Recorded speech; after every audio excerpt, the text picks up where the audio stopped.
Digital out-of-home advertising is the practice of displaying promotional media dynamically in outdoor public spaces such as billboards, bus stop shelters, airport advertising screens, ads on cars, and other types of outdoor media inventory. In other words, digital out-of-home advertising is about messaging to consumers when they are in public spaces, dense city areas, shopping malls, commercial locations, bus stops and stations, and airports. Media buyers and sellers can now trade display out-of-home ad inventory more efficiently. More specifically, advertisers can buy ad inventory through either real-time bidding auctions or programmatic direct deals using their demand-side platform. They can also leverage geofencing and other targeting techniques, as well as serve ad creatives programmatically. However, due to the nature of this medium, it's very hard to measure the viewability of out-of-home ads. Because of this downside, those ad inventories may not be priced by the number of impressions they get, but different pricing models may be used instead. Digital out-of-home advertising is one of the fastest growing forms of advertising today. As you can see in this diagram, the digital out-of-home ad spend in the United Kingdom increased by 10% in 2019. About £516 million were invested in Dooh Ads in the UK by the end of 2019. When it comes to the United States, there were about 1,400,000 digital out-of-home displays around the country in 2018. It is estimated that advertisers in the US spent about $4 billion on digital out-of-home ads that year. Another factor that contributes to this massive adoption is the fact that digital ad creatives can be in many ways more attractive compared to traditionally printed out-of-home posters. Marketers who run programmatic out-of-home ads try to reach a high level of creativity to grab their prospects' attention. Even though digital out-of-home ads have existed for years, it's only recently that the major DSP and SSP providers have started incorporating this programmatic media buying format into their platforms. Before that, advertisers and sellers were using DSPs and SSPs supporting this type of ad inventory only. Those platforms were also trading ad spaces through ad exchanges for digital out-of-home ad inventory only. The major technology providers were a bit late in adopting this format because they were mostly focusing on building their products around the programmatic video, TV, and audio advertising formats. Consequently, some major technology providers out there haven't launched this product yet, but they have been working on it. It goes without saying that the picture may be completely different in a few years' time. Now, it's time to get down to the nitty-gritty of how digital out-of-home ads are traded. Currently, both advertisers and publishers can trade spaces in real-time open and private auctions, as well as engage in programmatic guaranteed deals. Starting with open auctions, publishers rarely make their digital out-of-home ad inventory available there. The reason is that the supply of this type of media is still much bigger than its demand.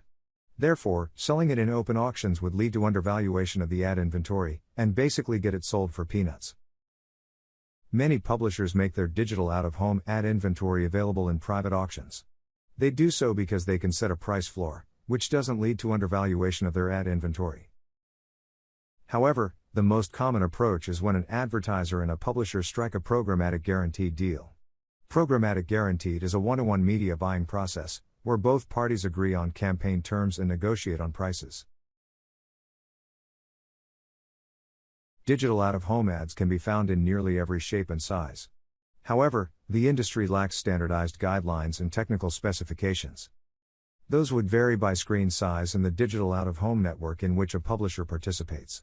Hopefully, the Interactive Advertising Bureau might come with more standards and guidelines soon.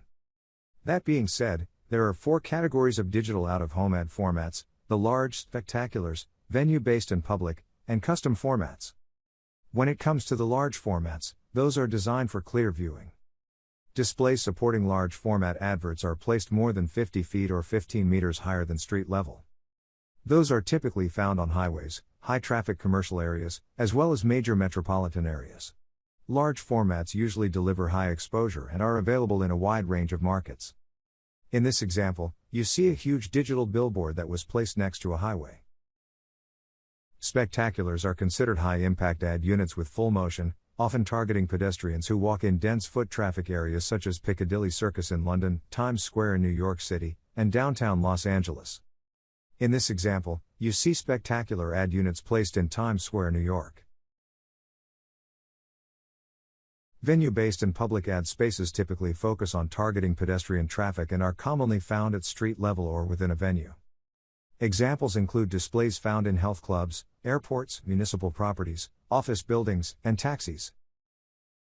Custom formats are custom ad inventory units. For example, they allow viewers to interact with the advert, or play a video clip when motion is detected. These formats can range from large digital projections to digital mobile billboards, which are customized to create interactive digital experiences using touchscreen and gesture technologies. Now let's see which are the available targeting methods for display out-of-home advertising campaigns. Given that out-of-home ads appear in physical media, there is no way for advertisers to collect cookies or device IDs. Not being able to collect first-party data, advertisers cannot precisely target individuals or conduct advanced marketing attribution as opposed to the other programmatic advertising formats. Having said that, there are 5 available targeting methods for the time being, such as location, weather, daypart, behavioral, and limited remarketing targeting. Starting with location targeting, advertisers can see where out-of-home screens are located within a country, city, neighborhood, and specific areas. Therefore, they can buy ad spaces and deliver ads programmatically to screens in the locations they wish.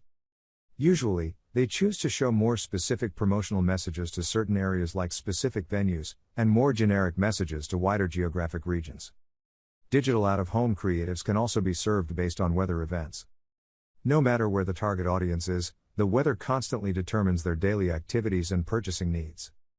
Advertisers can leverage this targeting method to deliver relevant messages.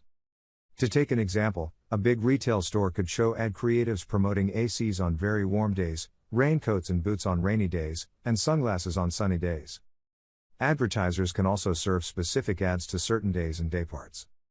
This method allows them to target people based on the time of day they are most likely to engage or convert. To take some examples, a restaurant could promote its lunch offer during lunchtime, and a theater could promote its shows in the evenings. Some demand-side platforms also allow behavioral targeting based on third-party audience signals. More specifically, third-party providers collect audience behavior and location data and pass them to DSPs to inform buying decisions. For example, an audience of regular coffee commuters might be based on individuals who visit a specific beverage retail store 3 or more days per week. Advertisers can use such signals to show relevant ads on specific digital screens. Lastly, while conducting remarketing based on cookies and device IDs is not possible, advertisers can still carry out some remarketing through signals received from third-party mobile data aggregators. How does this work? Well, those aggregators can receive audience location data in real time through GPS, Wi-Fi and other signals. Those signals become available to the advertiser's DSP to be used for campaign targeting purposes. For example, when a targeted user is near an out-of-home display device, the aggregator can inform the DSP to serve a relevant advert to that screen in real time. Now let's see in greater detail the main benefits of using programmatic digital out-of-home ads. One of the most significant benefits is that display out-of-home advertisements are placed strategically at places where hundreds, thousands, or even millions of people pass. Therefore, advertisers can reach millions of people who spend time away from home while commuting or hanging out in public places. Unlike traditional out-of-home ads, the digital ones can be targeted to reach specific audiences, since ad targeting can be based on location, daypart, demographics, and behaviors. Another significant benefit is the ability to buy media and optimize them in real time. Programmatic digital out-of-home offers the same flexibility to change targeting and creatives in real time as digital advertising does. Digital out-of-home advertising screens allow advertisers to present dynamic and creative content. Advertisers can convey their promotional messages using videos, animations, and other types of high-quality content. Ad creatives that are carefully crafted definitely catch the eyeball and lead to higher audience engagement. Moreover, buyers and sellers can now trade display out-of-home ad inventory more efficiently, because it eliminates human involvement, automates many processes, and results in fast campaign launches. The last main benefit is that advertisers can manage all their digital out-of-home campaigns in one place, regardless of whether the media were bought from different sellers, in different sizes or formats. Using a single platform to plan, buy, and manage all advertising campaigns allows them to be more productive, flexible, and scalable. When it comes to measuring the success of digital out-of-home ads, that's a bit tricky. As mentioned earlier in this lesson, it's hard to measure viewability and other metrics. In digital out-of-home, Each impression can be seen by many people, but we never know the exact number. Luckily enough, there are a few ways to estimate the number of impressions, and hence measure the success of such campaigns. The data may derive from digital out-of-home devices as well as third-party providers. Starting with the digital out-of-home device data, it can measure the number of impressions served, which is the number of times an ad creative was served on the screen. Given that a digital out-of-home screen may serve ads from different advertisers throughout the day, this metric shows how many times an advertiser's unique creative was played. Additional metrics can be measured if the digital out-of-home device features a camera or sensor that is integrated with third-party analytics platforms like Qivity or Linkit. Those platforms detect faces and motions, and convert the data to standard impressions, reach and dwell time. Viewable impressions is the number of actual impressions an ad creative got. Audience reach refers to the total number of people who got exposed to the advertising campaign. And dwell time is the length of time a person spends looking at an ad creative. While the camera and sensor data could technically be collected from small or medium-sized out-of-home screens, what about larger screens like spectaculars or billboards placed next to highways? In this case, there are some third-party providers like Tamaco and Geopath, which collect user location data from several data points, and then match them with digital out-of-home campaigns. After carrying out statistical analysis, they provide an estimated number of views a campaign generated.